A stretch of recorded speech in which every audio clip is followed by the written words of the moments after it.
안녕하세요. 반갑습니다. 오피 계신 UIM 과정을 도와드리게 될 저는 김소라입니다. 자, 저희 이제 다음 차시부터 시작되는 본 과정을 보시기에 앞서서 이 오픽이라는 시험에 대한 이해도를 좀 높여놓고요. 그리고 앞으로 강의 전반에서 제가 안내드리는 여러 가지 전술들, 그리고 테크닉들을 왜 학습하셔야 되는지 저희가 10년 이상 연구된 정확한 또 시험 데이터를 근거로 전략 수립을 먼저 도와드리고자 이번 차시는 간단하게 오리엔테이션을 좀 진행해 보도록 하겠습니다. 자, 저희가 강의를 이제 대대적으로 업데이트를 하면서 이제 주력으로 업데이트한 부분들을 먼저 소개를 좀 드리자면요. 예고편으로 포스트 코로나 시대에 대한 내용들을 좀 반영을 해 두었습니다. 이제 기존의 저희 이제 과정에서는 대부분 이제 경험과 에피소드 유형에 있어서 코로나로 인해 무언가를 할 수 없었다라는 이야기로 답변을 하는 게 이제 메인 전략이었거든요. 근데 지금은 이제 어때요? 이제 근 몇 년간 그런 사실이 있었지만 사실 사회적인 규제가 많이 풀리고 이제는 사람들이 자유롭게 외부 활동을 할 수 있는 시기까지도 도래했기 때문에 사실 경험을 이야기를 하라고 했을 때 "코로나로 아무것도 할 수 없었다."라고 얘기하는 건 약간의 논리적인 비약이 있겠죠. 그래서 이런 이제 시행적인 내용들을 충분히 반영을 해서 이런 비약들을 최소화하고자 코로나와 함께 더불어 사는 시대에 대한 내용들을 전반적으로 반영했다라고 생각을 해 주시면 됩니다. 자, 그리고 이제 경험을 이야기를 할 때 과거에 대한 이야기를 하는 거기 때문에 우리가 이제 "코로나로 인해서 어떤 것들을 못 했다."라고 이야기를 해도 사실 논리적으로는 크게 문제가 없기는 하거든요.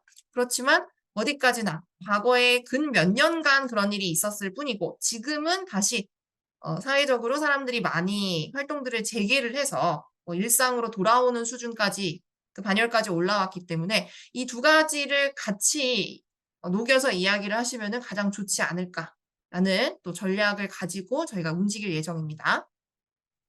자, 또 이제 저희 IHAR 과정도 있지 않습니까? 오피계신 과정이에요. 그래서 이거보다 단순화된 답변으로 "발화량이 좀 버겁다."라고 이제 말씀해 주시는 분들이 기존 과정에서 있어서 이 피드백을 반영해서 좀 감축을 해 놨습니다.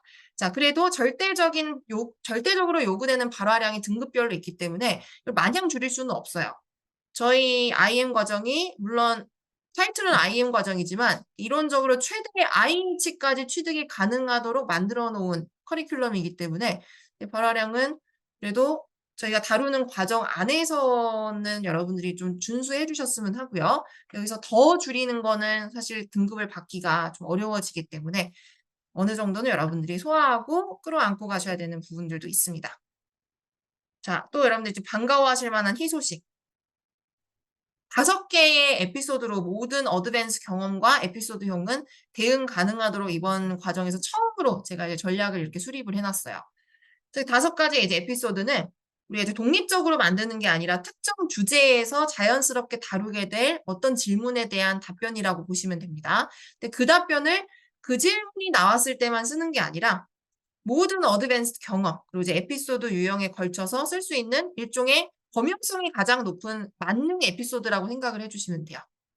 근데 이제 모든 것들을 다 이렇게 이제 대응하는 데는 이제 한계가 있겠죠. 왜냐하면 오픽에서 가장 주력으로 평가하는 요소 중에 하나가 사실 주제 연관성이거든요. 주제 연관성이 많이 떨어진다라는 것이 체감이 되는 순간 레이터들 입장에서 특정 등급을 못 주도록 되어 있습니다. 그래서 이 유형에 한해서만 저희가 이 범용도가 높은 에피소드로 전사적으로 방어를 할 예정이고요. 나머지 이제 인터미디엇 유형이라든지 좀 난이도가 있긴 하지만 과거 현재를 비교하는 어드밴스 유형이라든지 나머지 유형에 대해서는 주제와 연관성을 높여서 그 주제에 맞는 표현들과 단어들을 많이 학습을 해서 밸런스를 맞추는 그런 전략으로 대응을 해 볼까 해요.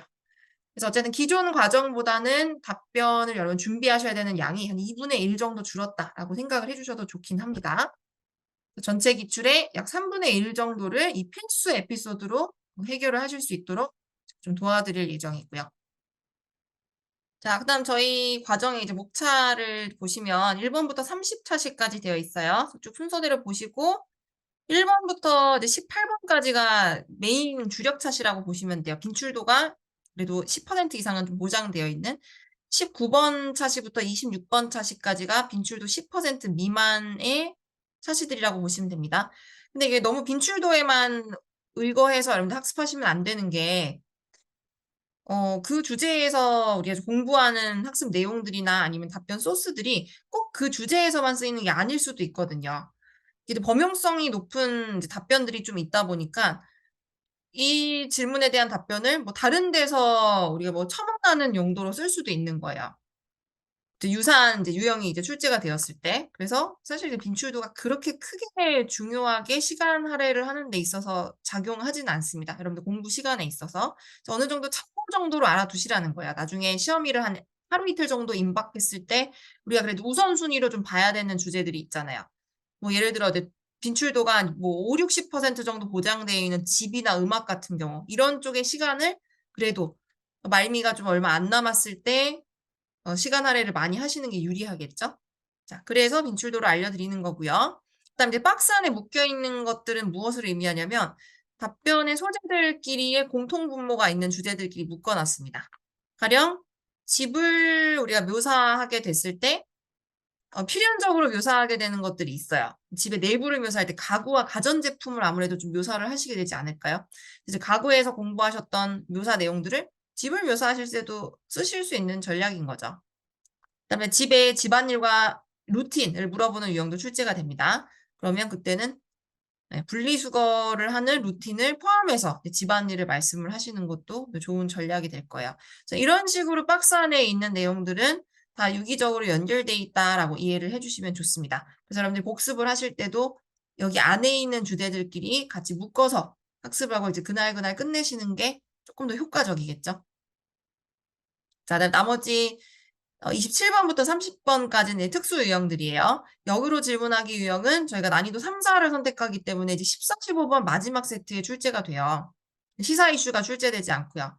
그냥 평이한 난이도로서 상대방에게 이제 역으로 말 그대로 질문을 해야 되는 유형이 출제가 되는 겁니다. 여태까지는 우리가 진술을 했었잖아요. 그게 뭐 묘사든 아니면 뭐 경험에 대한 설명이든. 근데 이젠 역으로 상대에게 물어봐야 돼요. 너 뭐 무슨 경험이 있냐? 평소에 루틴이 어떻게 되냐? 우리가 받았던 질문들을 상대방에게 하는 겁니다. 그래서 여기에서도 지금 위에 보시는 주제와 이제 그대로 출제가 된다고 보시면 되고요. 롤플레이는 11번에서 13번까지 출제되는 세트들이에요. 자, 마찬가지로 어떤 상황을 주고 그 상황에 맞는 상대에게 질문을 하라고 합니다. 11번에서. 그럼 12번은 문제가 주어지는데 그 문제에 대해서 상황 설명을 하고 거기에 대한 해결책을 제시하도록 되어 있는 태스크가 주어져요. 자, 일상에서 여러분들이 흔하게 직면할 법한 상황들을 주면서 그 상황에서 매끄럽게 의사소통을 이어나갈 수 있는지 보려는 일종의 실기시험이라고 봐주시면 돼요. 물론 오픽 자체가 이제 말을 하는 실기시험이지만 그 중에서도 실제 상황에서도 어떻게 매끄럽게 그런 이제 소통 능력들을 구현하시는지 보려는 출제 의도를 가지고 질문을 하기 때문에 얘네들은 좀 별개로 생각을 해주시는 게 좋습니다. 나중에 28차시 롤플레이 템플릿 훈련에서 조금 더 자세한 전략을 안내 드리도록 할게요. 자, 그럼 이제 시험 오리엔테이션 과정을 저랑 함께 이제 데모처럼 한번 쭉 진행을 해볼 건데요. 처음 여러분들이 마주하게 될 화면은 셀프 어세스먼트 화면이에요. 그러니까 나의 실력을 자가 진단해서 어떤 난이도가 맞겠다라고 체크를 하는 구간이죠. 여기서 여러분들이 선택하셔야 되는 부분은 난이도 3이나 4, 둘 중에 하나를 선택해 주시면 되고요. 둘 중에 어느 게 유리하냐라고들 이제 많이 물어보시는데 그런 건 없습니다. 네, 세 번째나 네 번째나 레이터들 입장에서는 똑같은 포맷으로 어 판단을 해서 식별을 해서 채점을 하기 때문에 두 가지가 구분이 안 되거든요, 사실. 왜 구분이 안 되냐면 이게 3, 4를 선택했어요라고 전달되는 게 아니라 인터미디엇 유형을 몇 개 답변을 했고 어드밴스드 유형을 몇 개 답변이 했다. 이렇게만 전달이 돼요. 그래서 자, 둘 중에 아무거나 선택을 하셔도 되고 이거를 선택하시면 여러분들이 받으실 수 있는 최고 등급이 IH예요. A를 안 되나요? 하는데 AL이 이제 가끔 나오는 경우들이 있어요. 뭐 이제 저희 선생님들이 시험을 보시거나 굉장히 전략적으로 잘 답변을 하시거나 이제 이런 경우에는 아주 드물게 AL이 나오긴 하는데 일단 주관사에서 정해놓은 기준은 최고 등급은 일단 IH로 주는 걸로 설정이 되어 있긴 하거든요. 왜냐하면 14, 15번이 변별력이 높은 유형이 아니라서 그래요. 그러니까 AL까지 평가할 수 있는 수준의 그 정도의 질문 유형이 아니기 때문에 그래서 최고 등급을 IH, 즉 만점을 IH 정도로 두고 보는 시험 유형이다라고 생각을 해주시면 됩니다. 그래서 여러분들 만약에 궁극적으로 AL을 목표로 하신다면은 IHAL 커리큘럼으로 가셔서 5와 6을 선택하는 로직으로 대비를 해주시는 게 좋겠죠. 자, 그래서 제 과정을 수강하시는 경우 최소 IM부터 IH까지 취득이 가능하다는 점을 미리 숙지를 해주시고요.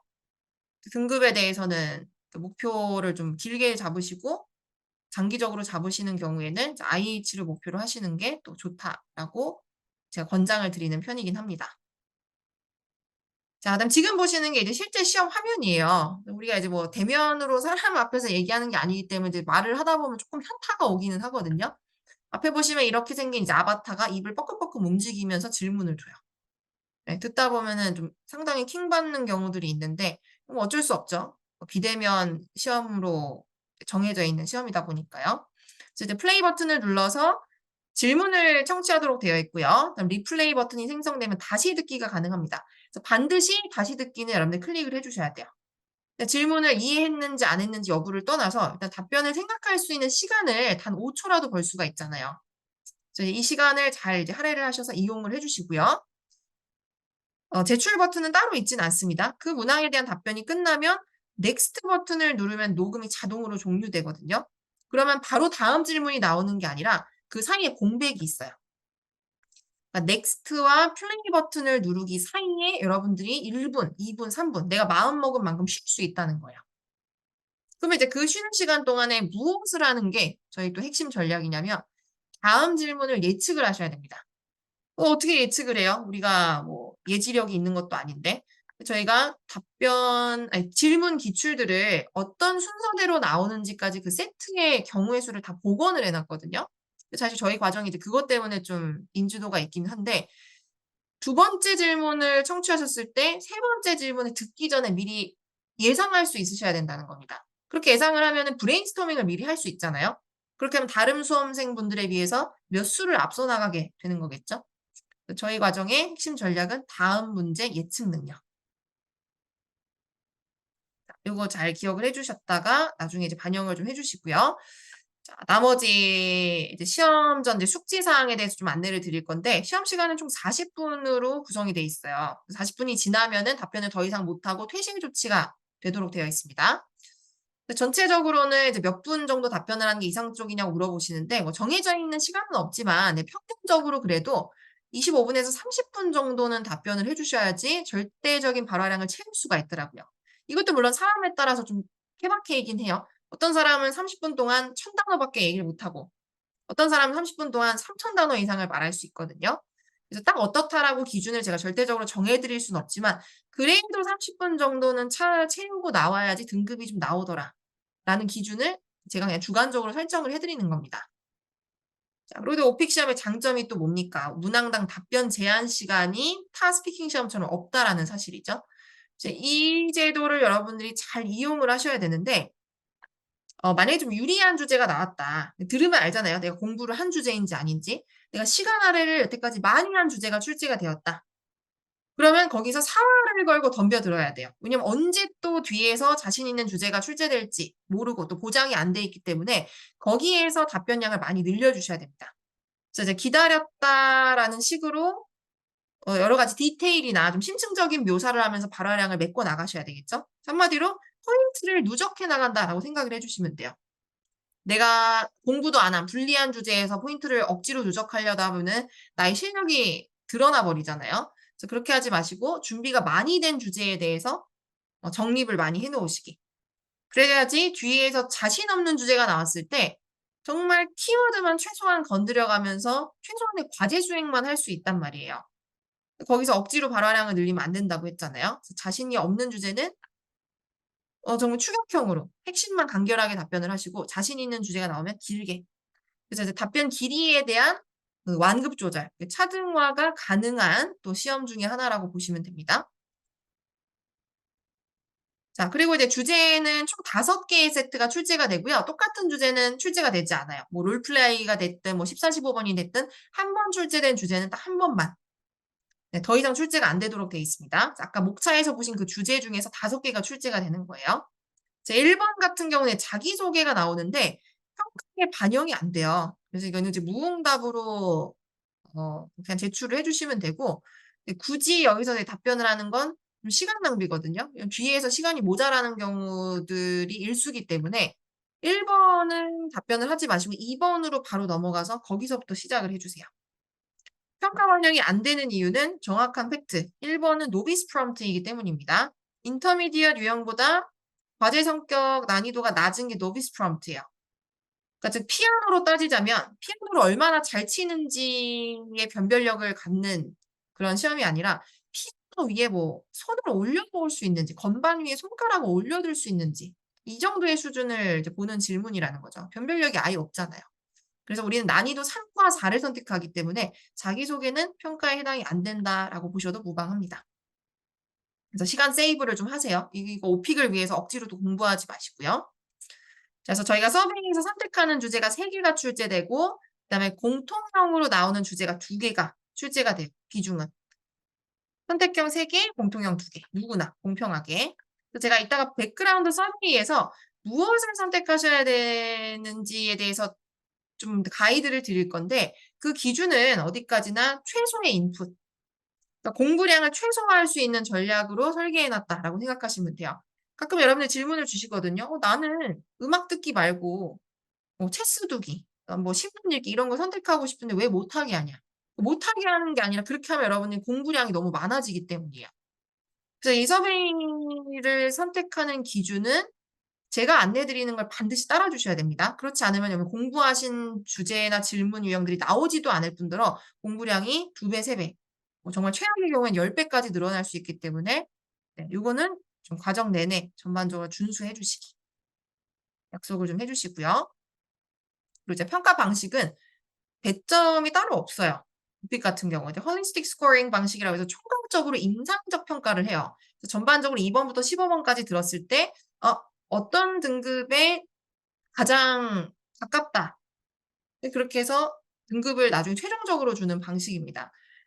5개에 대해서 등급을 매기긴 하는데 여기에 대한 평균값이 여러분들 최종 등급이라고 보시면 돼요. 자, 그런데 주의사항. 어떤 주제는 말하는 수준이 유치원생만도 못해요. 막 3살짜리 영어예요. 근데 어떤 주제는 또 막 무슨 막 교포처럼 얘기를 해요. 근데 이게 한 사람이 채점을 한단 말이에요. 일괄적으로. 그러면은 어떤 인상을 주게 되는 걸까요? 어떤 건 3살짜리처럼 답변하고 어떤 건 뭐 원어민처럼 답변을 하면요. 여러분들의 원래 실력은 3살짜리라는 인상을 주는 거거든요. 네, 그래서 이게 등급 간의 갭이 주제별로 너무 커지면은 거기에 대한 또 페널티가 있을 수 있어요. 그래서 질문에 대해서 내가 준비가 안 돼 있다. 그러면 말을 많이 해서 뭐 노력을 한다라고 해서 이게 승산이 있는 게 아니라 오히려 말을 줄여서 정말 핵심적인 태스크 수행, 최소한의 과제 수행 정도만 간단하게 뭐 3-4문장, 뭐 많게는 뭐 4-5문장으로 이야기를 해서 함구하는 게 좋은 전략이라고 오히려 보셔야 됩니다. 그래서 모자라는 발화량은 어디서 채우셔야 돼요? 자신 있는 주제가 나왔을 때 우리가 포인트 누적을 많이 해 놓기로 했었죠. 자, 다음은 이제 많이 또 질문 주시는 거. 본인 이야기로 답변을 해야 되는지. 저희가 이제 과정이 스크립트 기반으로 되어 있기 때문에 어쨌든 모범 답변이라는 걸 여러분들이 프레임으로 숙지를 해 놓으시잖아요. 근데 그걸 이제 그대로 외워서 맹목적으로 달달 가서 읊으시는 분들도 있고 그 안에서 세부적인 디테일들은 본인에게 맞게끔 각색을 하시는 분들이 있어요. 어떤 게 이상적이냐 했을 때 두 번째가 이상적입니다. 만약에 내가 바닷가에서 피자를 먹지 않았는데 그 스크립트에 그렇게 되어 있다라고 해서 바닷가에서 피자를 먹었다라는 얘기를 해 버리잖아요. 그럼 그 내용 가지고 문제가 생기는 게 아니라 여러분들이 그걸 자연 발화처럼 구현을 못 하기 때문에 발화 스타일적으로 문제가 생겨 버려요. 그런 것들을 레이터들이 감지를 못 할까요? 그것만 해 오던 사람들인데. 당연히 알겠죠?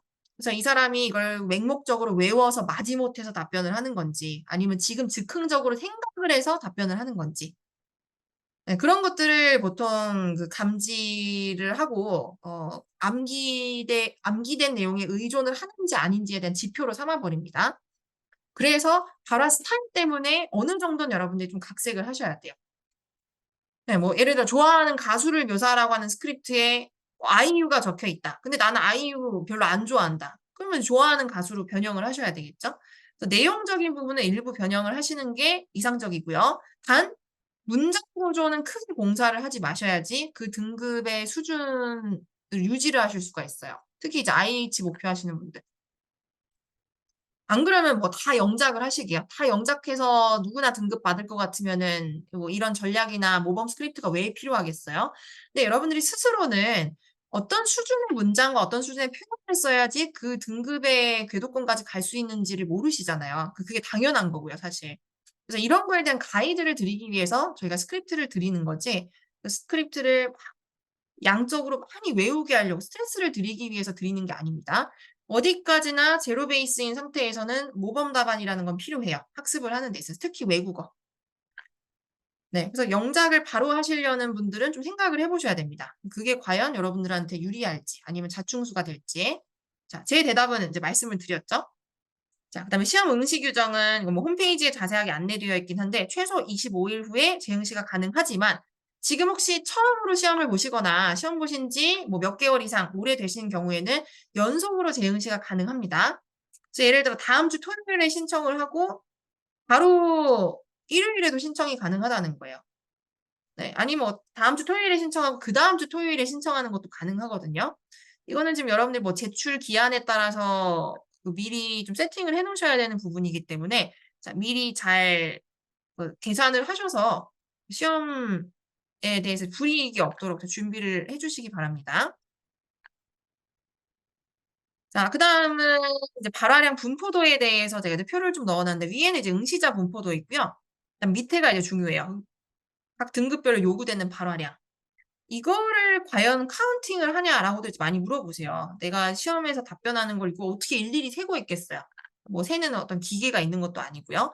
근데 어떻게 계산을 하냐면 보통 추정치로 계산을 하거든요. WPM이라고 해서 word per minute의 줄임말이에요. 그러니까 1 분당 평균 발화량을 가지고 전체적인 발화량을 대충 계산을 하는 겁니다. 이렇게 하는 게 있고 지금 여기서 계산한 거는 이들이 연구를 하고자 작정하고 계산을 한 케이스예요. 진짜 하나하나 세어 본 케이스예요. 근데 그렇게 했더니만 평균적으로 IM2 정도 받으시는 분들이 요 정도 발화량을 구사를 했고요. IH는 요 정도, 그다음에 AL은 요 정도를 구사를 했더라라는 연구 결과값을 보여주는 거죠. 그럼 이제 우리도 여기에 준하는 범위 안에는 들어가야 된단 말이에요. 그래서 제가 발화량을 마냥 IM 과정이라고 줄일 수만 없다고 말씀을 드린 게 이런 절대적인 좀 기준이 있기 때문에 그렇게 함부로 막 줄일 수가 없었어요. 그래서 여기에 준하는 수준으로 여러분들도 잘 과정에 맞춰서 대비를 해 주셔야 되고 그다음 IH와 AL의 이제 궁극적인 차이는 여러 가지 뭐 복합적인 이유가 있지만 제일 큰 차이는 이제 발화량입니다. IM과 IH에서는 사실 발화량적으로 유의미한 차이는 없거든요. 근데 IH와 AL의 간극을 보세요. 이 그래프를 보셔도 아시겠지만 갑자기 리니어하게 가다가 수직 상승. 1000 단어 정도 차이가 나 버린단 말이에요. 그래서 이제 혹시나 중장기적으로 최고 등급을 목표로 하시는 분들은 이런 부분도 좀 참고를 해 보시면은 좋겠죠. 발화량이 중요하다는 점. 자, 그다음에 전달력을 이제 높이는 방법에 있어서 우리가 이제 영어라는 언어 체계에 맞게끔 전달하는 게 이 의사소통 능력 시험의 또 다른 과제잖아요. 표현만 좋은 걸 쓴다고 해서 점수를 주는 게 아니겠죠? 그러니까 내용 절반, 사실 전달하는 방법 절반 이렇게 보시면 돼요, 평가 기준은. 그래서 그냥 뭐 발음 좋고 이게 추상적으로 그냥 뭐 발음 좋고 뭐 딕션 좋고 한다라고 해서 될 일이 아니라 이 영어라는 그 언어에 대한 그 체계를 여러분들이 좀 이해를 하고 대비를 해 주셔야 돼요. 그래서 거기에 따라서 여러분들 숙지하셔야 되는 여러 가지 전략들을 제가 좀 기재를 해 놨습니다, 여러분들 교환과 교재에. 그래서 여기에 맞춰서 여러분들 대비를 해 주시고요. 좀 중요한 부분만 미리 부각을 시켜서 소개를 드리자 하면은 영어는 강세 중심의 언어거든요. 우리말처럼 음절 중심의 언어가 아니에요. 그래서 리듬과 스트레스 기반으로 어디에 여러분들이 강세를 주고 어떤 리듬을 형성하냐에 따라서 문장의 의미가 완전 180도 달라지는 언어이다 보니까 발음도 발음이지만 이제 강세와 리듬에 총력을 기울여서 이제 발화 스타일이나 이런 훈련들에 좀 신경을 써 보셔야 되겠죠. 그래서 강세는 좀 정확하게 할 수 있도록 제가 하이라이트를 다 쳐 놨어요, 간의 수공업으로. 네, 일일이 이렇게 다 표기를 노란색으로 해 놨어요, 어디에 강세를 주셔야 되는지. 그래서 그 가이드에 맞춰서 반드시 훈련을 해 주시고요. 그다음 이제 구절 단위로 묶음 발화하는 것도 중요합니다.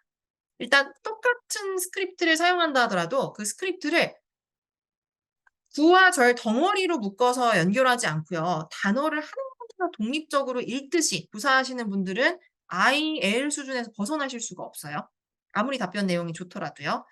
그래서 영어는 이제 덩어리, 덩어리, 청킹, 구와 절 단위로 해석되는 언어이기 때문에 이게 어느 정도는 덩어리로 나올 수 있게끔 연습을 하셔야 돼요. 발화 속도는 천천히 하시되 덩어리, 무슨 말인지 아시죠? 단어와 단어가 합쳐진 게 구와 절이잖아요. 그래서 우리 옛날에 이제 독해할 때, 구문 독해할 때 여러분들 막 스매시 쳐가면서 구와 절 단위로 이제 해석을 했듯이 말하는 것도 크게 다르지가 않다라는 거죠. 그래서 단어를 하나 독립적으로 전달하지 마시고 반드시 덩어리로 묶음 발화하시는 거 숙지해 주시기. 자, 제일 중요한 거 두 가지 말씀드렸습니다. 덩어리로 발화하시기, 그 다음에 강세와 리듬 베이스로 신경 쓰면서 영어라는 언어 체계를 이해하고 있다는 걸 잘 방증하시기. 자, 그러면 우리 서브미 선택 전략을 좀 알아볼게요. 어떤 것들을 체크해야지 이제 공부량을 최소화할 수 있는지에 대한 얘기였었죠. 자, 잘 봐주시고요. 어느 분야에 종사하고 있냐? 경험 없음. 일 경험 없음. 학생입니까? 아니요.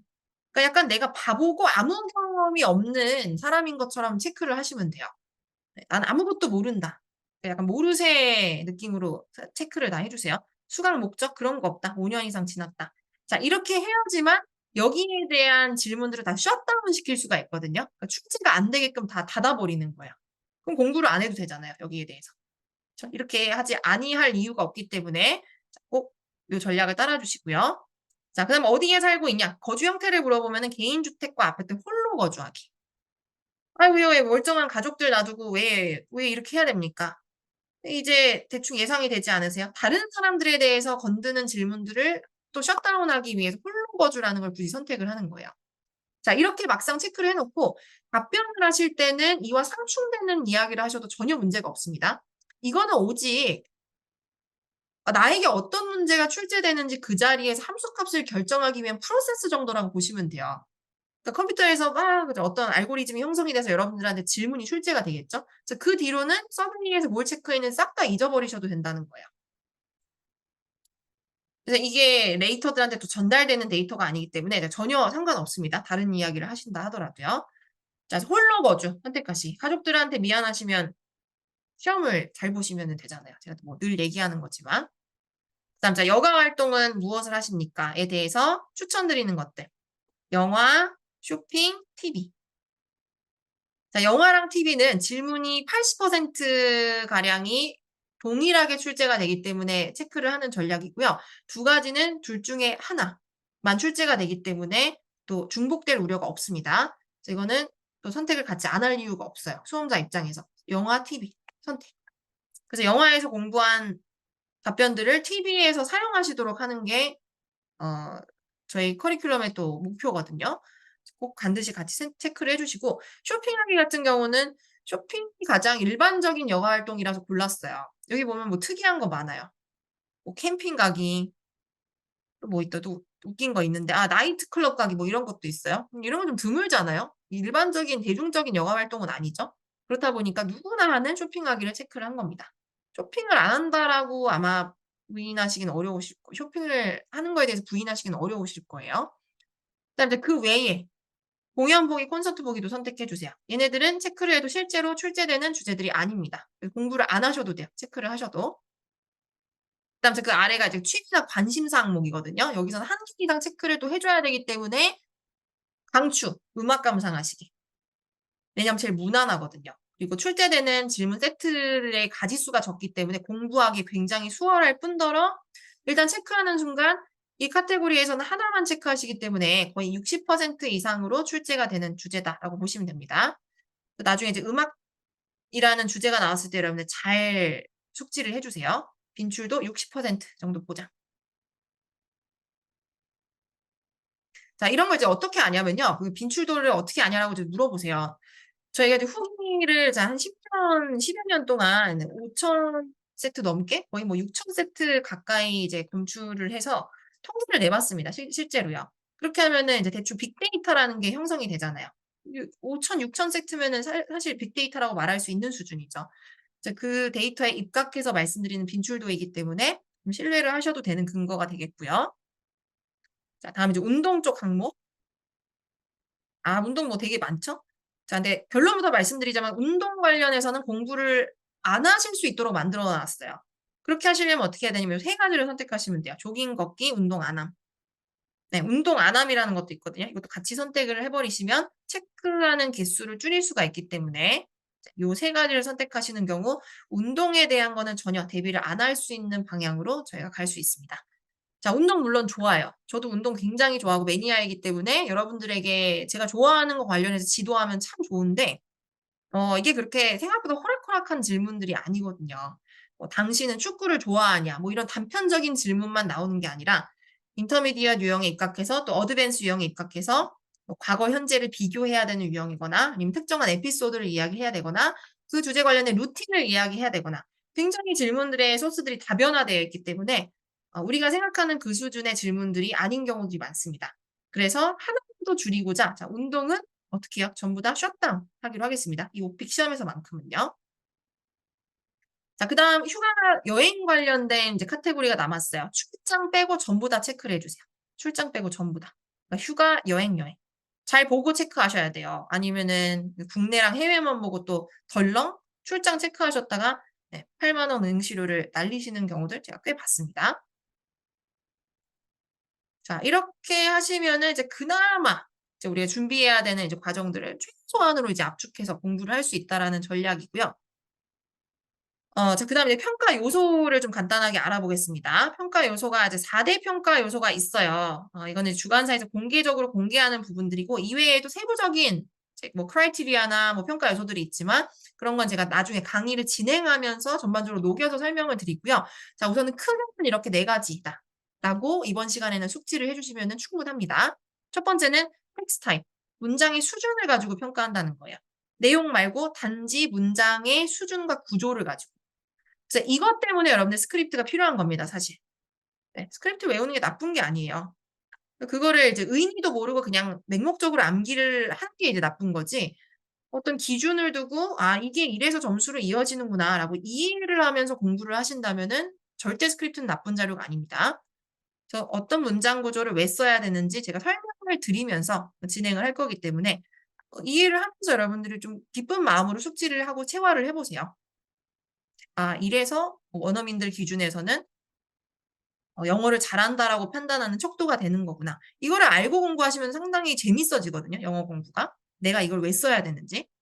그다음에 이제 관용구의 활용 빈도도 원어민 기준에서는 일상에서 상당히 높기 때문에 일정 수준을 우리가 이 IM이라는 등급에 맞춰서 좀 써줄 예정이에요. 여러분들이 소화하실 수 있는 범위 안에서. 자, 충분히 하실 수 있고요. 그다음에 두 번째는 이제 문장의 수준을 떠나서 내용만 가지고 평가를 하는 거예요. context and content. 주제 연관성이 높은 단어들을 제가 일부 건드려 줘야 된다고 했잖아요. 그러니까 막 주제가 영화다. 그럼 영화 본 거 중에서 인상 깊은 걸 얘기해라. 왜 인상 깊었는지 얘기해라. 그럼 어떤 영화를 봤는지 얘기해라. 그러면 내일내일 우리가 천편일률적으로 늘 다른 주제에서 써 왔던 뭐 good movie, nice movie, great movie 여기에서 좀 벗어나야 돼요. 그러니까 그걸 할 수 있는지 없는지를 보려는 거거든요. 다양한 주제를 이렇게 5개씩이나 출제하는 이유가. 그러니까 영화가 출제가 되면은 그 주제 관련해서 어떤 기대치를 갖고 듣는단 말이에요, 레이터들 입장에서는. good movie를 원하는 게 아니에요. nice movie를 원하는 게 아니에요. 얘들이 원하는 단어는 box office hit, 뭐 흥행작이라는 영화와 관련해서 굉장히 연관성이 높은 표현이라든지 뭐 a killer movie, 대박난 영화다라는 이제 영화와 밀접한 관련이 있는 특화된 표현이라든지 이런 걸 원하는 겁니다. 그래서 거기에 맞춰서 저희가 일정 더 어휘력의 스펙트럼을 넓히기 위한 전략으로 또 공부를 할 예정이니까 이 부분도 저한테 맡겨 주시면 되고요. 자, 이게 충족되면은 수식어가 많아지면서 이제 발화량도 저절로 올라가게 돼 있죠.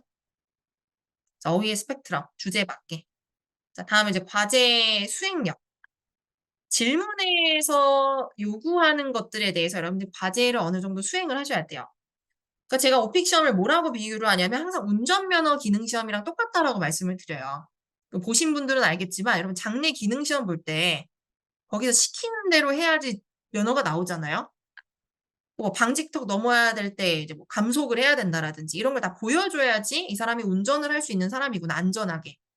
라는 인상을 줘서 그 면허를 주는 거죠. 근데 거기서 내가 막 잘났다고 뭐 풀악셀 밟아 가지고 뭐 시속 200 킬로를 밟는다. 뭐 아무리 그 피니시 라인을 통과한다고 해도 등급이 안 나온단 말이에요. 그래서 오픽도 똑같아요. 내가 뭐 영어를 좀 잘한다고 해서 내가 하고 싶은 말만 주구장창 늘어 놓잖아요. 그러면은 그 기능 수행을 못 했다라고 하기 때문에 등급을 안 줘요. 네. 이거는 인제 내가 아는 거에 대해서 잘난 척하는 시험이 아니라 물어보는 기능에 대해서 수행할 수 있다라는 걸 입증을 해야지만 등급을 주는 시험입니다. 네. 그래서 과제에 맞게끔 수행력을 보여주셔야 돼요. 그래서 그 과제라는 거는 좀 정형화돼 있어요. 그 주제를 떠나서 과제. 인터미디엇 유형 같은 경우는 두 가지밖에 출제가 안 돼요. 어떤 개념이나 장소를 현재 시제로 묘사하라고 하거나 아니면 그 주제 관련해서 하는 일들, 루틴이나 습관을 묘사하라고 하거든요. 그럼 거기에 맞춰서 얘기를 해야지 내 맘대로 막 무슨 썰을 풀거나 뭐 내가 원하는 뭐 이야기를 한다라거나 이러면은 점수가 나오기가 어렵습니다. 그래서 질문 요지를 파악하고 그리고 그 정형화된 유형에 맞춰서 우리가 어떤 템플릿이나 또 어떤 양식을 쓸 건지 미리 대비하는 과정이 정말 중요하다라고 생각을 해 주셔야 됩니다. 자, 마지막은 전달력이에요. 이 세 가지가 다 충족이 되는데 정말 안타깝게도 막상 입을 열어서 얘기를 하면은 영어처럼 안 들리는 분들이 꽤 있어요. 네, 그걸 뭐 이제 뭐 비난할 건 아니죠. 그 막 그 놀리고 비난할 건 아니지만 그게 안 되면 등급이 안 나오는 건 냉정한 사실이에요. 아무리 좋은 표현 쓰고 아무리 내가 어휘력을 이만큼 보유하고 있다 하더라도요. 그래서 자, 무엇이 중요하다? 강세랑 발음. 특히나 강세. 발음은 약간 좀 그 속된 말로 구려도 어느 정도 정상 참작이 되거든요.